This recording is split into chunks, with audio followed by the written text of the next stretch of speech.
Assalamualaikum warahmatullahi wabarakatuh. Hamdan wa syukranillah wa salatu wassalamu ala rasulillah wa la hawla wa la quwata illa billah. Amma ba'du. Pendengar Buletin Dakwah Kafah rahimakumullah.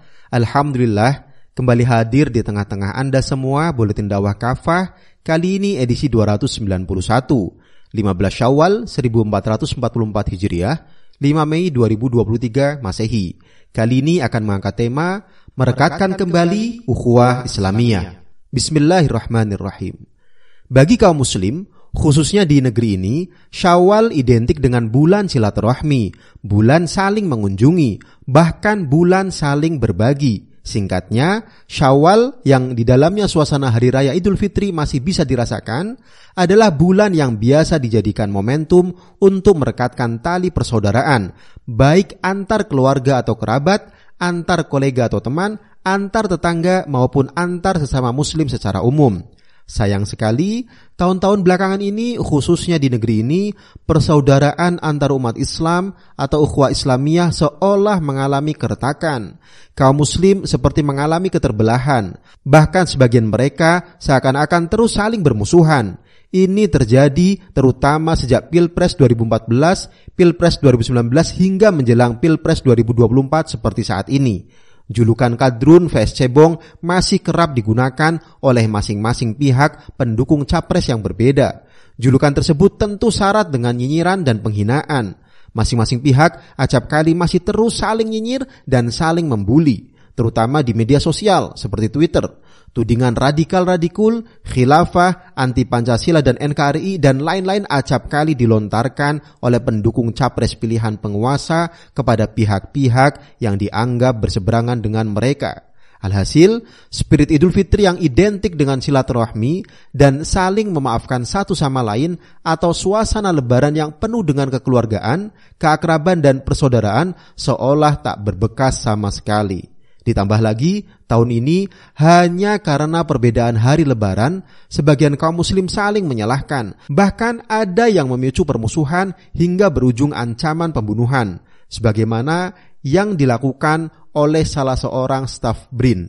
Pemicunya adalah komentar seorang peneliti senior di BRIN yang cenderung menyalahkan pendapat pihak yang berbeda dengan pendapat dirinya dalam hal penentuan Idul Fitri. Padahal perbedaan Idul Fitri bukan kali ini saja terjadi, sudah sering terjadi. Namun selama ini tidak pernah ada masalah sama sekali. Tentu sudah selayaknya kita merasa prihatin. Pasalnya mayoritas penduduk negeri ini adalah muslim.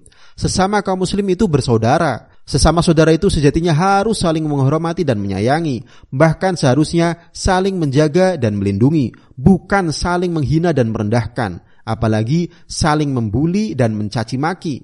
Hal ini tentu terlepas dari adanya perbedaan pilihan politik masing-masing pihak. Apalagi sekadar adanya perbedaan pendapat dalam masalah-masalah furu'iyah yang memang dibolehkan. Pendengar rahimakumullah, wajib memelihara ukhuwah Islamiyah. Umat Islam harus menyadari bahwa memelihara ukhuwah Islamiyah adalah wajib. Karena itu, lalai atau bahkan merusak jalinan ukhuwah Islamiyah adalah dosa, sebagaimana meninggalkan bentuk kewajiban-kewajiban yang lain. Kewajiban ini didasarkan pada dalil Al-Quran maupun As-Sunnah. Pertama, dalil Al-Quran. Di antaranya adalah firman Allah SWT berikut dalam Quran Surah Al-Hujurat ayat 10. A'udzubillahi minasyaitonirrajim. Innamal mu'minuna ikhwatun fa aslihu baina akhwaikum wattaqullaha la'alakum turhamun. Sungguh kaum mukmin itu bersaudara. Karena itu, damaikanlah saudara-saudara kalian dan bertakwalah kalian kepada Allah agar kalian mendapatkan rahmat.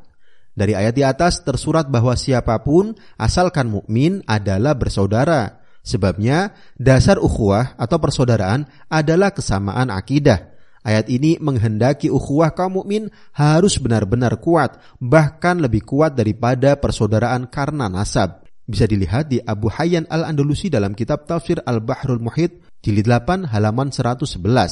Ayat ini diawali dengan kata innama yang mengandung makna hasyr atau pembatasan. Artinya tidak ada persaudaraan kecuali antar sesama mukmin. Bisa dilihat di Az-Zuhaili dalam kitab Tafsir Al-Munir jilid 27 halaman 239. Ini mengisyaratkan bahwa ukhuwah Islamiyah lebih kuat daripada persaudaraan nasab. Persaudaraan nasab bisa terputus karena perbedaan agama. Sebaliknya, ukhuwah Islamiyah tidak terputus karena perbedaan nasab. Bisa dilihat di Al-Qurtubi dalam kitab Al-Jami' li Ahkamil Quran jilid 8 halaman 212. Karena bersaudara, normal dan alaminya kehidupan mereka diliputi oleh kecintaan, perdamaian, dan persatuan. Jika terjadi sengketa dan peperangan di antara mereka, itu adalah penyimpangan. Penyimpangan ini harus segera dikembalikan ke keadaan normal dengan mengislahkan mereka yang bersengketa, yakni mengajak mereka untuk mencari solusinya pada hukum Allah dan Rasul-Nya, Al-Quran dan As-Sunnah. Bisa dilihat di Al-Qasimi dalam kitab Mahasinut Ta'wil jilid 8 halaman 529. Artinya, sengketa itu harus diselesaikan sesuai dengan ketentuan hukum-hukum Allah, yakni bertahkim pada syariah. Dengan begitu, mereka akan mendapat rahmat-Nya. Karena itu tentu aneh jika ajakan untuk menegakkan syariat Islam malah dituding memecah belah. Padahal justru karena kaum muslim jauh dari syariah, sebagaimana saat ini, mereka rawan berpecah belah, bahkan saling bermusuhan. Karena itulah Allah SWT berfirman dalam Quran surah Ali Imran ayat 103, A'udzubillahi minasyaitonirrajim, wa'tasimu bihablillahi jami'an wa la tafarraqu. Berpegang teguhlah kalian pada tali atau agama Allah dan janganlah kalian berpecah belah. Menurut Imam Ibnu Katsir, tali Allah atau hablullah adalah Al-Quran. Siapapun yang berpegang teguh pada Al-Quran berarti berjalan di atas jalan lurus. Ayat tersebut merupakan perintah Allah SWT kepada mereka untuk berpegang pada al-jamaah dan melarang mereka dari tafarruq atau berpecah belah. Bisa dilihat di Ibnu Katsir dalam kitab Tafsir Al-Quranul Azim jilid 1 halaman 477. Dari sini terang sekali bahwa keterpecah belahan tersebut disebabkan karena Islam tidak dijadikan sebagai pegangan dalam mengatur kehidupan. Inilah yang terjadi saat ini saat sekularisme atau pemisahan agama dari kehidupan dijadikan dasar kehidupan berbangsa dan bernegara, khususnya di negeri ini. Adapun frasa jangan berpecah belah, menurut Imam Al-Qurtubi, maksudnya adalah jangan berselisih dalam agama sebagaimana yang terjadi di kalangan kaum Yahudi dan Nasrani dalam agama mereka. Frasa tersebut juga bisa bermakna jangan bergolong-golongan mengikuti hawa nafsu dengan berbagai macam tujuan duniawi. Al-Qurtubi dalam kitab Al-Jami' li Ahkamil Quran jilid 4 halaman 159. Yang kedua, dalil as-sunnah. Rasulullah sallallahu alaihi wasallam bersabda, "Al-mu'minu lil mu'mini kal bunyani yashuddu ba'dahu ba'dhan." Mukmin dengan mukmin yang lainnya bagaikan satu bangunan, sebagian menguatkan sebagian lainnya. Hadis riwayat Bukhari. Beliau juga bersabda, "La tadkhulunal jannata hatta tu'minu wa la tu'minu hatta tahabbu." Kalian tidak masuk surga hingga kalian beriman, dan belum sempurna keimanan kalian hingga kalian saling mencintai. Hadis riwayat Muslim. Ibnu Umar radhiyallahu an menuturkan bahwa Rasulullah sallallahu alaihi wasallam pernah bersabda yang artinya muslim itu saudara bagi muslim lainnya. Dia tidak menzalimi dan menyerahkan saudaranya kepada musuh. Hadis riwayat Al-Bukhari dan Muslim. Selain itu banyak hadis yang menyebut bentuk-bentuk praktis dari manifestasi ukhuwah Islamiyah di antara sama muslim secara individual. Di antaranya adalah larangan menghibah, memfitnah, memata-matai atau tajassus, membuka aib dan menipu sesama muslim, larangan berdusta dan kikir kepadanya, larangan menghina, mencela, melanggar kehormatan dan membunuh sesama muslim dan lain-lain. Sebaliknya, banyak hadis yang justru mendorong seorang muslim bersikap lemah lembut terhadap sesama muslim, bersahabat, berkasih sayang, saling mengucapkan salam dan berjabatan tangan, saling memberikan hadiah, saling mengunjungi dan lain-lain. Dalam tataran yang lebih luas secara sosial, banyak hadis yang melarang kaum muslim untuk menyerukan perpecahan atas dasar asabiyah. Di antaranya sabda Nabi sallallahu alaihi wasallam berikut, "Laisa minna man da'a ila asabiyah, wa laisa minna man qatala ala asabiyah, wa laisa minna man mata ala asabiyah." Tidak termasuk golongan kami orang yang menyerukan asabiyah. Tidak termasuk golongan kami orang yang berperang atas dasar asabiyah. Juga tidak termasuk golongan kami orang yang mati di atas dasar asabiyah. Hadis riwayat Abu Daud. Pendengar rahimakumullah, wajib bersatu. Jelas kaum muslim bukan saja wajib memelihara ukhuwah Islamiyah, mereka pun wajib bersatu atas dasar akidah Islam dan haram berpecah belah. Agar kaum muslim bersatu dan tidak berpecah belah, Allah SWT menegaskan dalam Quran surah Al-An'am ayat 153, A'udzubillahi minasyaitonirrajim, wa anna hadza sirati mustaqiman fattabi'uhu wa la tattabi'us subula fatafarraqu bikum an sabilihi dzalikum wasaqum bihi la'allakum tattaqun.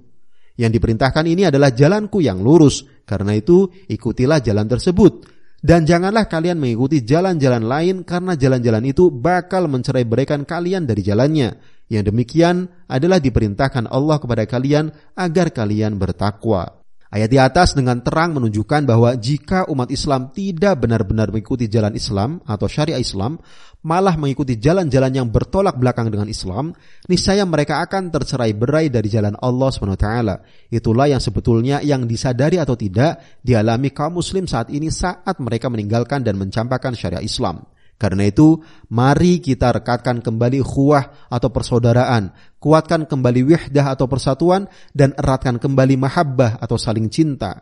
Dengan itu, niscaya akan lahir al-quwwah atau kekuatan. Dengan itu, kita secara bersama-sama akan mampu meraih izzah atau kemuliaan di dunia dan akhirat. Alhasil, saatnya kita hidup di bawah naungan panji La ilaha illallah Muhammad Rasulullah sallallahu alaihi wasallam, bukan di bawah naungan panji-panji asabiyah.